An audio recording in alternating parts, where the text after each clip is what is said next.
Hey,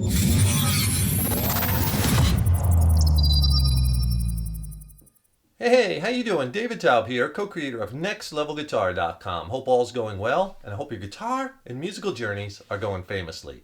Welcome to another one of our FAQ sessions. This is number 15 of 2019. I love bringing these to you, and this is where we answer all of your email and YouTube questions. Remember, keep your questions coming. If you have a question about whatever, about what we do here at Next Level Guitar, about our lessons, about gear, about a specific course, about your guitar journey, whatever, feel free to email me at thenextlevelguitar@yahoo.com, and be sure to put question for David in the subject line. So we're in December now, and this is probably going to be the last FAQ session of 2019, and it's been an awesome year, and I wanted to thank everyone for their support, for watching our videos over the years and years and years. And I also want to take a second and wish everyone out there the happiest of holidays and an absolute joyous New Year's. And be sure to stay tuned to the end of the video, because that's where I draw a random winner from the questions asked in this video, and that random winner is going to get their choice. They're going to get maybe a Next Level Guitar t-shirt, or maybe I have some guitar effects I'm going to be giving away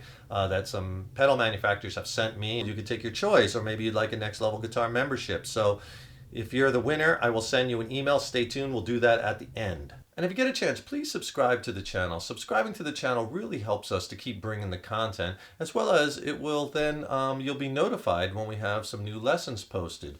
Leave a comment below or a question. Let us know what lessons you'd like to see coming up, or let us know what gear you'd like to see reviewed, or put your questions below or email them to me. And if you like the video, click the like button, give it a thumbs up, and thank you so much for your support. First question is from Crystal Powell, who wants to know, can you use pedal effects with an acoustic guitar, such as the Yamaha APX 600? I have an electric guitar, but I enjoy playing acoustic much more than the electric. The short answer to your question is yes. You can certainly use effects with your acoustic guitar, as long as you have some type of way to electrify your acoustic, right? If it has a pickup in it and an output, a 1/4 inch, and obviously you could run that right into the effects and then into the amp. Or maybe if your acoustic guitar doesn't have a pickup, you can get a pickup that slides in underneath the strings, and this way you can plug that in. So as long as you can electrify your acoustic, you could run it with effects, and lots of people do that.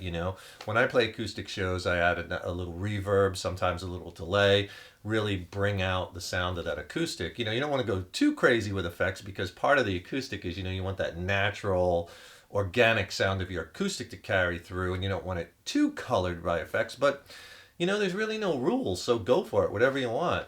But some nice effects that are often used on acoustic are, reverbs, delays, detune effects sound really nice on acoustic. So, get creative and experiment, have fun with it. Swifty Sway asks, hello David, as a complete beginner on electric guitar, I bought my first amp head and speaker cab on eBay. I'm trying to find an answer to what these send and return jack inputs on my amp head are. How and why would I use them? I'm baffled. Thanks for any help you can give. Love your channel. All the best. Steve from Norwich in the UK. Steve, greetings from the USA, from across the pond. Thank you for your question. The send and return on your amplifier is what's called an effects loop. And this is a very good thing to have on amplifiers, because it gives you the options of where you want to place your effect pedals and whatnot. So basically with your tube amp, you have a preamp section and you have a power amp section. The preamp section, that's your core sound, right? Where you shape the amp's voice. That has the EQ section that on modern amps is where, it could be adding distortion. That's the preamp. And then you have the power amp section of the amplifier, and that's what's, amplifying the sound and getting it ready for the speakers, right? So you have those two sections. The effects loop is right in between those two. Right? So you're able to add effects after the preamp, but before the power amp. And this is very desirable with some effects, because some effects, you don't want to send that effects signal into the preamp section and then have the preamp section magic being put on it and then the power amp. You want it after the preamp. So I'll give you a few examples to this. And again, there's really no rules when it comes to where placing effects in the chain, whether you want to have them before the amp or what's called in front of the amp, meaning out of the guitar into your effects pedals, and then from your effects pedals into the amplifier, that's in the front of the amp, or in the effects loop, which puts them between the preamp and power amp. In front of the amp puts them in front of the preamp section. So Again, there's no rules, but there's a lot of conventional wisdoms, and I'll tell you what I like, right? Me personally, and a lot of people, conventional wisdoms state that certain effects do sound a little better in the effects loops. For instance, I like the sound of delays and reverbs in the effects loop rather than putting them in front of the amp.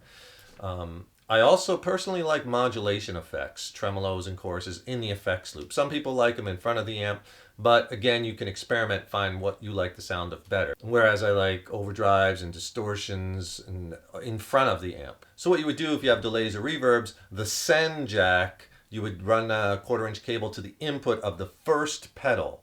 And then the last pedal that you have set up, that you want through the effects loop, the output of that pedal, you run into the return.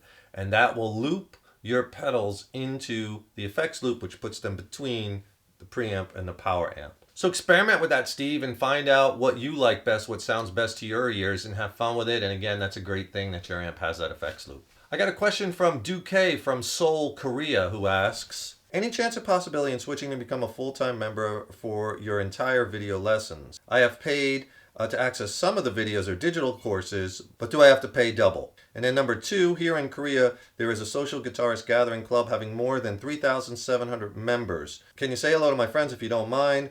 Lastly, how much is the t-shirt you mentioned? Thank you, Dookie from Korea. Dookie, greetings from the United States, and thank you so much for your question. First of all, I want to give a big shout out to your guitar club. 3,700 members. That's amazing and that's awesome. So what's up from Next Level Guitar? And yes, regarding, it sounds like you've purchased some digital courses from Next Level Guitar, but you also want to get on the web, on the full-on video instructional site. We have a lot of different things that we offer. We offer DVDs, we offer digital courses, we offer the online curriculum. But yes, I am always available, and I can put together a custom plan for you or a custom pack. I certainly don't want you to have to pay double for anything. Of course not. Just drop me an email at thenextlevelguitar@yahoo.com. I'm readily available, and I will set you up with whatever you like, and we can go over the options. And third, we did have a big batch of Next Level Guitar t-shirts. I have hardly any left. I just have some smalls and mediums. I've been giving them away to, random, actually here on these FAQ sessions, I pick a winner from the questions asked. Each one I've been giving them away there. If you want a small or medium, I can hook you up with that. If not, I might make some more next year, but we'll see. But email me, and if those sizes will work, we'll work something out. Jake Lee asks, what kind of pedals would you recommend investing in for a pedal board that will give you a lot of versatility in terms of different playing styles? All right, Jake, and I assume this is not Jake Ely, the guitarist who used to play with Ozzy Osbourne and Badlands, and he's a pretty killer guitar player. I assume it's not you. If it is you, wow. If not, that's okay. A pedal board to give you a lot of versatility for a lot of different musical styles. Well, you probably want to have a couple pedals on that board. First off, I assume you're going to probably play through a clean amp and get most of your sounds from the pedal. So you want to start with the basis of having a really good clean tone. And that clean tone, and you want to have an amp that takes pedals really well. Have a good platform for the pedals. So depending on the type of clean you like, if you like that, kind of 6L6 tube Fender kind of clean sound, awesome. Get a nice Fender DeVille or Fender Blues Deluxe or whatnot. Or if you like the more of a British clean sound, you have the Voxes and the Marshalls and the Matchlesses, and there you have a good, but either way, nice clean platform. And then a couple of pedals that you want to start with. You certainly want to have an overdrive pedal, maybe even a distortion pedal, depending on how much gain you want, what kind of styles you're playing. You want to go from your guitar into those pedals, then into the front of the amp. Not any effects loops for those distortions and overdrives, because you want to really smack that amp a little harder and drive it, and that's what an overdrive or distortion pedal can do, especially if you use that trick where you turn the level of the pedal up and the gain down. Give that a try. Certainly there's no rules, but conventionally there's some conventional wisdoms to get some good tones. Another pedal you'd want to have if your amp doesn't have reverb. You want to get a reverb pedal to give it a little bit more of that ambiance and that wider sound, as well as a delay pedal will also give you some good options for different tones, as well as a little delay on your solos. And then again, depending on the styles, you might want to have a wah pedal, right? So if you're playing some funk, or if you want to add a little wah, as well as having an option of a modulation pedal is nice, like a tremolo or a chorus, to give you a little bit of a swirly sound. Again, all depending on the styles you play, but you can cover a lot of bases with, an overdrive, distortion pedal, a wah, and a delay and some reverb. So that's a good basis to play a lot of different styles. And if you would like a killer practice tool to help you along in your guitar journey, I'll send you my jam track coach. It's awesome. 6 killer jam tracks that I specifically designed for educational purposes. They're fun, sound great, easy to weave a solo into. I'll send you the jam tracks, and also I pair that with a written lesson, one for each track, where I go over the chords, I go over different things you can try soloing, scale-wise, modal-wise, arpeggio-wise, right? So you have a little lesson for each track. So it's just not like someone's giving you a track saying go. I provide you with some direction, right, to go off of. And then also I'll send you, that's one ebook, is the written lessons, and the second one is, because I'm talking a lot about scales and modes, I diagram now, I'm all out in the scale diagram ebook. So you get the jam tracks, jam track coach, and scale diagram ebook. Tracks, 2 ebooks. Click on that link below. I'll send you my jam track coach for free from Next Level Guitar. Kimochek asks, how is it different running Next Level Guitar now to when you started all those years ago? Cheers, David. Well, that's a great question, and for those of you that don't know, I started Next Level Guitar with my business partner, Tim, way back in 2005. So that's when I started posting videos and started Next Level Guitar. So we've been doing it 15 years now. Seems like such a long time ago, and so much has changed since then. It's been an incredible journey. Back then in 2005, video learning was just starting. It was in its infancy, right? And there weren't that many guitar teachers, or any teachers for that matter, online teaching anything. It was a very small group. There was only a few of us teaching guitar back then. I mean, now everybody does it, and the market is totally saturated. All markets are saturated, and everybody's posting videos, right? But back then, it was a different ball game. Back then, I was posting videos on, what was it, a Yahoo video. They were very popular back then. They're no more. Google Video, which was one of the most popular ones, that's no more. Meta Cafe was popular back then. I think they're still around today. But and then YouTube came up. Back then, YouTube was just in its infancy, and then it just exploded right in the mid and late 2000s. So luckily, I got in early and built a fan base, and then when YouTube exploded, I kind of really built it up. So I was lucky. I kind of got in on the ground floor. It was just, lucky timing.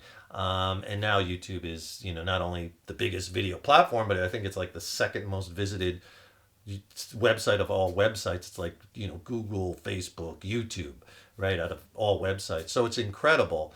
A lot has changed since then, and a lot has developed. It's a very different ball game on YouTube today than it was 5 years ago, than it was 10 years ago, than it was 15 years ago.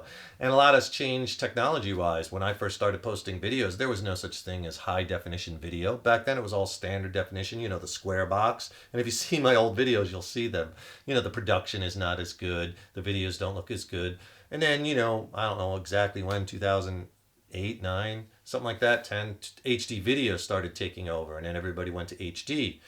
And back then too, the big thing was DVDs. I was putting out tons and tons of DVD courses and selling lots of DVD courses. Now everything has kind of moved to the digital age, right? And in fact, most computers that come out now don't even have optical drives on them, no DVD. So now everything pretty much is digital. I do still sell a lot of DVDs, and my back catalog is in DVDs, and I've converted them to digital, so we have both.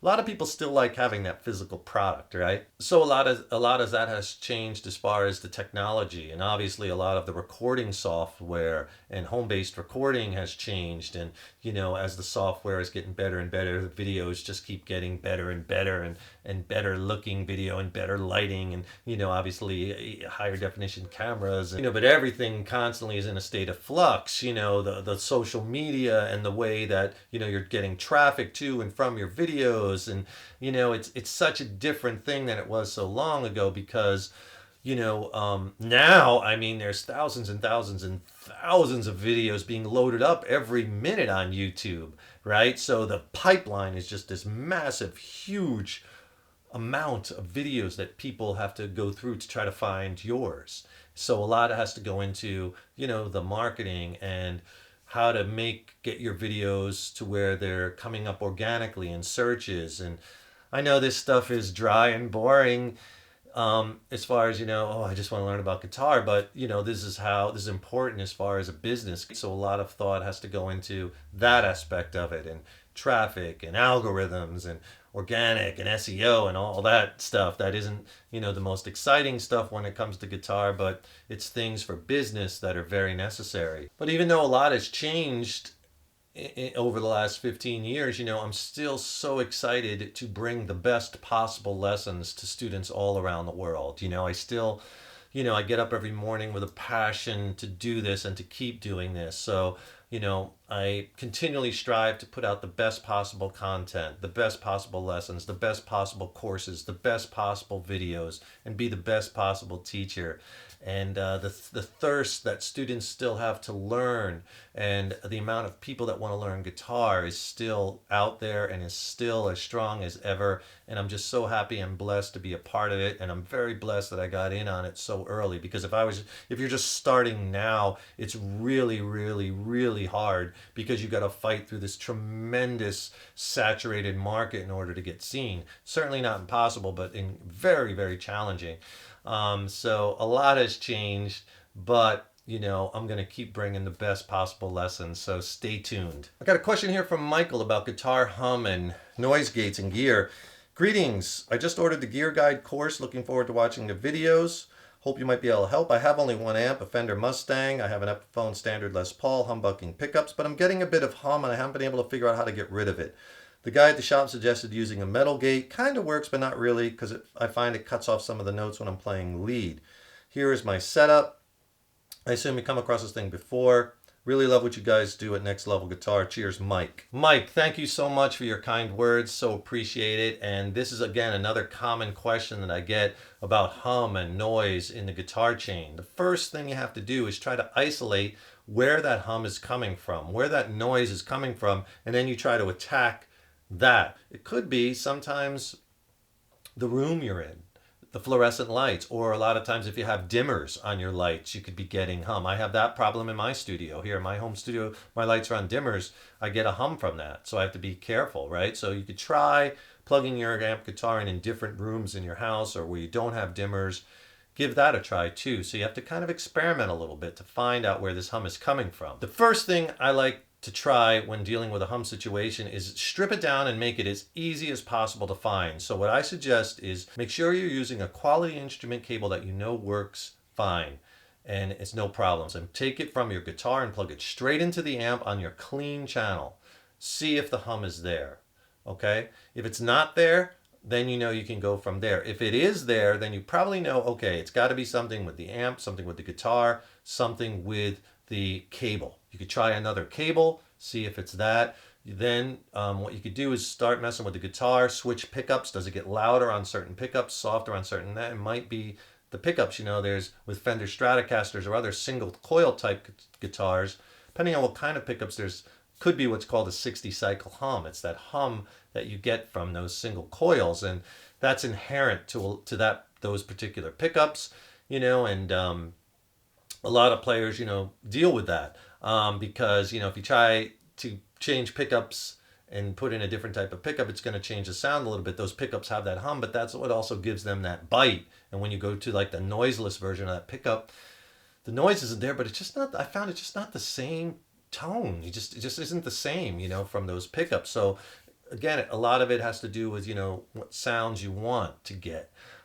So let's say it's not the guitar or the pickups, everything's fine. Now we could start looking at the amp and your effects, right? Now, if you're running a high gain amp or an amp with a lot of distortion, remember you're gonna get some hum. High gain, or having that gain cranked up, a byproduct of that is you're going to have to deal with some of the noise that's created from that. If your gain is cranked up and you hear that hum, turn the gain down just to see. And if you start hearing that hum go down, then that's what it is. Now, a lot of times when you start stringing effects together, you're going to get some noise. And certainly a way to reduce that noise from all those effects is to add some type of noise suppression. Now, it's very important too, let's say you're at the point now, okay, you're trying to narrow it down. you think it's coming from the string of effects, plug the effects in one at a time, see if it's any one or if it's the combination of all of them. Again, you're trying to funnel down to find out where that hum is. Trying to narrow down further as far as your amp settings, it sounds like you're using a high gain amp channel. And if you have all that gain, you may not need, because then you said you have like some kind of sustain effect afterward, you might not need sustain after that because you're kind of adding more on top of all that gain. So try it without the sustain. Again, I'm not too familiar with that amp, so you might like that sound, and the main thing is what sounds best to your ears. Okay, let's say that you've narrowed it down, that you have to add some type of noise suppression because it's the pedals together in combination that's creating this hum. So there are a few things you could use: a noise suppressor. You could use what I use.